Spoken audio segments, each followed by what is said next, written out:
How you guys doing? I hope everything's well. Things over here have been,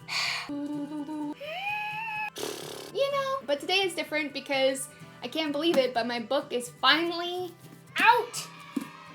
I did film myself opening it and I started to cry like a little baby. So I poured so much of myself into this book and shared a lot of things that I've never said out loud, and there's tons of information and just really in-depth conversations about sexuality stuff. Very excited for you guys to read it. I hope you love it. So you can now grab this baddie at Barnes & Nobles or Amazon or wherever books are sold. And thank you so much, you guys, for being a part of this journey.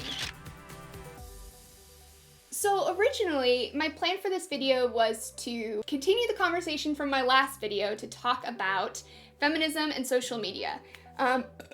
Oh, God bless. But every time I go to film, every time I sit down, I am just exhausted. Like, I'm so burnt out. There's just been such a draining conversation that's happened online about feminism. So instead, I just want to briefly acknowledge what I was going to talk about in that video and then respond to some of my friends who sent me their critiques of feminism. What I wanted to say was that a lot of the issues that I think that have come up with feminism that I've talked about in the past, like twisting and repackaging feminist concepts to be more about outrage or to grab attention, come back to the fact that feminism is being used by a lot of large corporations at this point to sell ad dollars. So I would urge you to just sort of be critical about how feminist media is created on a lot of these websites where you see these very inflammatory headlines. Reed is racist, or, is Ruby Rose lesbian enough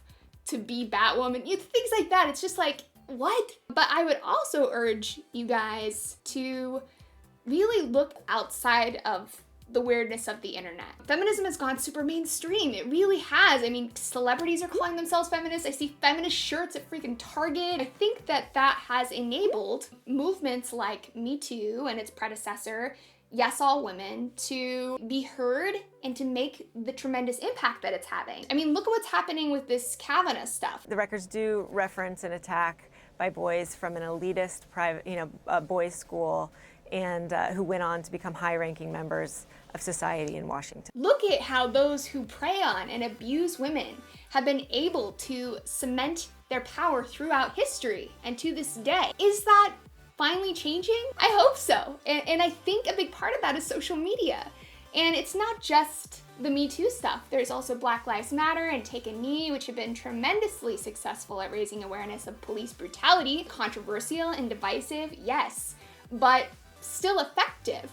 And the same with the Parkland students, raising awareness about gun violence.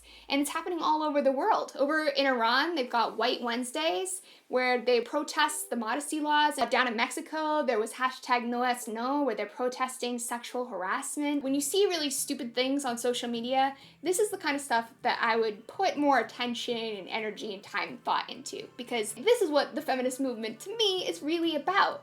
It's about bringing people together to have a big conversation about difficult topics, to shine a light on injustices that have been hidden underneath the surface for so long, and hopefully coming together and being able to hold people who abuse their power accountable. That's where it's at for me. For those of you who ask, why are you a feminist now? Do you still feel the same way you did? Yes. All yes, but I know that some of you out there feel differently, and that's okay. I have good friends who also feel differently, so I invited them to share their critiques, and here's what they had to say. I was kind of surprised. I think the biggest problem with modern day feminism is, honestly, it's a PR problem. How do you go about making a movement seem more inviting and inclusive when the loudest voices out there, putting forth the feminism banner are people that are very exclusionary and standoffish and just combative? It makes it a lot harder for people to listen to the point of view when they feel like they're being attacked. And I think that's probably the biggest problem with the movement today.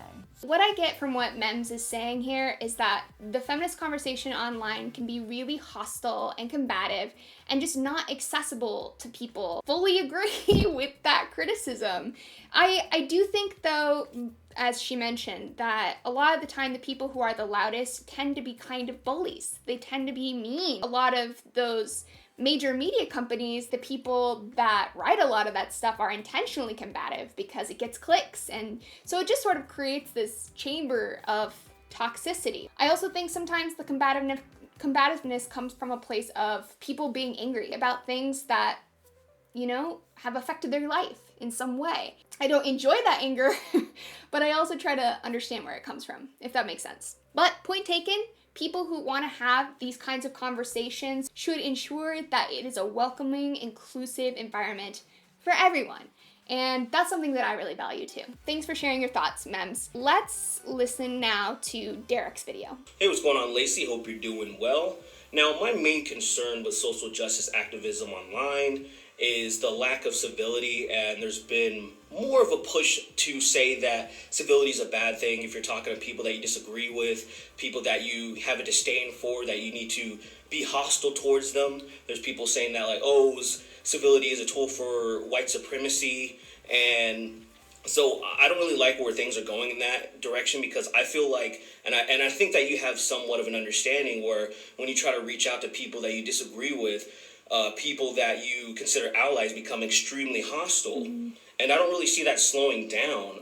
So what do you think about that? And you think that maybe that should be somewhat of a focus to kind of get people to you know, at least try to talk and understand each other and maybe come to some sort of consensus on things? So the whole, you know, move to escalate the conversation to such an extreme place is very strange and upsetting to me as well. I think that it's important to be civil with each other and to have open dialogues with each other and to be okay with talking to people who see things differently than you, even if they see things very differently than you or hold views that you would describe as harmful. I do think the one legitimate aspect of that argument that's being put forward, though, goes a little bit like this, right? Say you're in an argument with someone, right? And they're constantly like calling you names and talking down to you and like berating you. And then they tell you, well, make sure that your response to me is civil, right? Are you gonna wanna be civil to them? No. So I think sometimes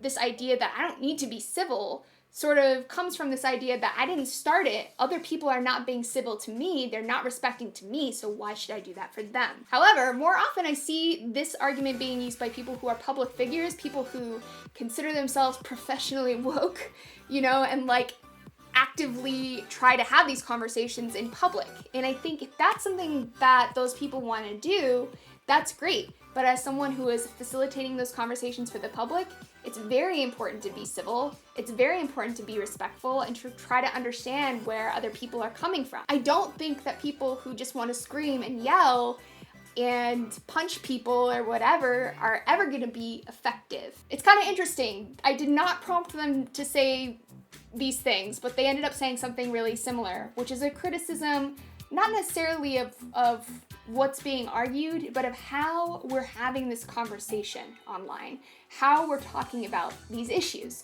So I'm curious to know what your guys' experience has been like. What do you think can be realistically done to change the ethos of this conversation, to be more productive, more respectful, and so on? Until next time, sending lots of love. Mwah! See you next time.